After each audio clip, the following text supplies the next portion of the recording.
नमस्कार 4 PM कर्नाटक में आपका स्वागत है। मैं हूं सिमरन। एक तरफ देश के 5 राज्यों में चुनाव होने हैं, जिसके प्रचार और प्रसार में सारी पार्टियां जोर शोर से लगी हैं। वहीं दूसरी तरफ हाल ही में बिहार सरकार ने जाति आधारित गणना की रिपोर्ट जारी कर दी है, जो कि चर्चा का विषय बन गई है। इस जाति आधारित गणना के आने से सबसे ज्यादा खलबली भाजपा में मची है। उन्हें कोई रास्ता ही नहीं सूझ रहा है। इसी के साथ ही बिहार के बाद अब हर राज्य में जातीय जनगणना की मांग होने लग गई है। अब कर्नाटक में सत्तारूढ़ कांग्रेस पार्टी के नेताओं ने भी मांग की है कि 7 साल पुरानी कर्नाटक जाति जनगणना के नतीजों को तुरंत ही सार्वजनिक किया जाए। कांग्रेस के वरिष्ठ नेता बीके हरिप्रसाद ने एक्स पर एक टिप्पणी पोस्ट करते हुए सिद्धारमैया सरकार से नतीजों को सार्वजनिक करने की अपील की है। बीके हरिप्रसाद के लहजे और भाव से पता चलता है कि कांग्रेस सरकार के लिए कर्नाटक में अब इस संवेदनशील डेटा को पब्लिश करना कितना ज्यादा जरूरी हो गया है। कांग्रेस के नेता हरिप्रसाद ने पोस्ट करते हुए कहा है कि इंडिया गठबंधन द्वारा शासित बिहार ने अपनी जाति जनगणना जारी की है। राहुल गांधी ने पिछड़े वर्गों के लिए न्याय सुनिश्चित करने के बारे में भावुक होकर बात की है। अब कर्नाटक के लिए 2017 में कराई गई जाति जनगणना के आंकड़ों को तुरंत अभी अनिवार्य करना चाहिए। ऐसा मालूम होता है कि बिहार के अब कर्नाटक जाति जनगणना के आंकड़ों को जारी करने के लिए तैयारी की जा रही है, जो कि संभावित रूप से इसे राज्य के सामाजिक राजनीतिक परिदृश्य को अस्थायी रूप से बदल सकती है और राज्य की राजनीति को उल्टा भी कर सकती है। आपको बता दें कि कर्नाटक में सामाजिक आर्थिक सर्वेक्षण नामक ये जनगणना सिद्धारमैया के पिछले कार्यकाल के दौरान आयोजित की गई थी और इसके नतीजे अभी भी सरकार के पास सुनिश्चित रखे हुए हैं। लेकिन उस समय कई समूहों ने इस जाति जनगणना का विरोध किया था। उनका दावा था कि राज्य सरकार को ऐसी कवायद का कोई भी अधिकार नहीं है, जिसके बाद सरकार द्वारा इसका नाम बदल करके कुछ और कर दिया गया था। लेकिन बिहार के जाति जनगणना सूची आने के बाद इसकी मांग और भी ज्यादा तेज हो गई है। ये सूची उसी कार्यकाल में लागू हो जाती, लेकिन 2018 के विधानसभा चुनाव में सिद्धारमैया की हार के बाद HD कुमारस्वामी, BS येदियुरप्पा और बसवराज बोम्मई ने जाति जनगणना का डेटा जारी करने से साफ इनकार कर दिया था। कांग्रेस के वरिष्ठ नेता बीके हरिप्रसाद के अलावा कांग्रेस के कद्दावर नेता और पूर्व कानून मंत्री वीरप्पा मोइली ने भी कर्नाटक की कांग्रेस सरकार से मांग की है कि जातिगत जनगणना के आंकड़े और लगभग 5 साल पहले तैयार हुई रिपोर्ट सार्वजनिक की जानी चाहिए। वीरप्पा मोइली ने सरकार से मांग करते हुए कहा कि कांग्रेस सरकार को जातिगत जनगणना की रिपोर्ट जारी करनी चाहिए।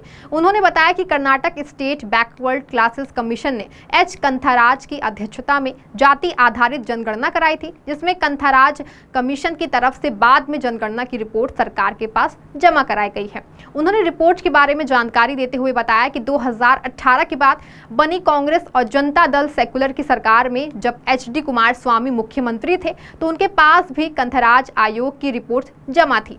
कांग्रेस JDS गठबंधन की सरकार गिरने के बाद जब भाजपा के BS येदियुरप्पा और उसके बाद बसवराज बोम्मई मुख्यमंत्री बने, तब भी जाति आधारित जनगणना की रिपोर्ट सरकार के पास ही थी। कंथाराज आयोग की रिपोर्ट पिछले 5 साल में जारी नहीं होने के कारण पर मोइली ने बड़ा आरोप लगाते हुए कहा कि इसका केवल एक ही मतलब है कि भारतीय जनता पार्टी और JDS जाति आधारित जनगणना कराना ही नहीं चाहती है और यही कारण है कि दोनों दलों ने कंथाराज कमीशन की रिपोर्ट रिलीज नहीं कराई है, क्योंकि उन्हें डर था कि जाति आधारित जनगणना की रिपोर्ट सार्वजनिक करने के बाद लोगों को उनके अधिकार देने ही पड़ जाएंगे।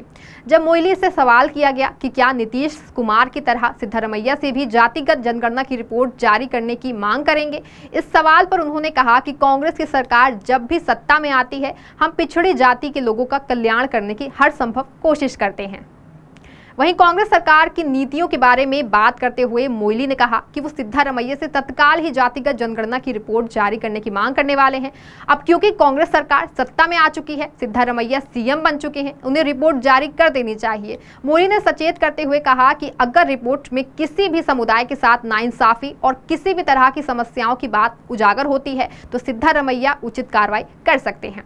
अब प्रदेश में कांग्रेस सरकार होने के बाद कंथाराज कमीशन की रिपोर्ट जारी करने के मामले में मुख्यमंत्री सिद्धारमैया को किसी भी सूरत में तकनीकी कारणों की आड़ लेकर के टालमटोल नहीं करना चाहिए और उन्हें जल्द से जल्द ये रिपोर्ट जारी कर देनी चाहिए, क्योंकि बिहार में जाति आधारित जनगणना की रिपोर्ट जारी होने के बाद इस गणना के मुताबिक बिहार में हिंदुओं की सर्वाधिक आबादी है।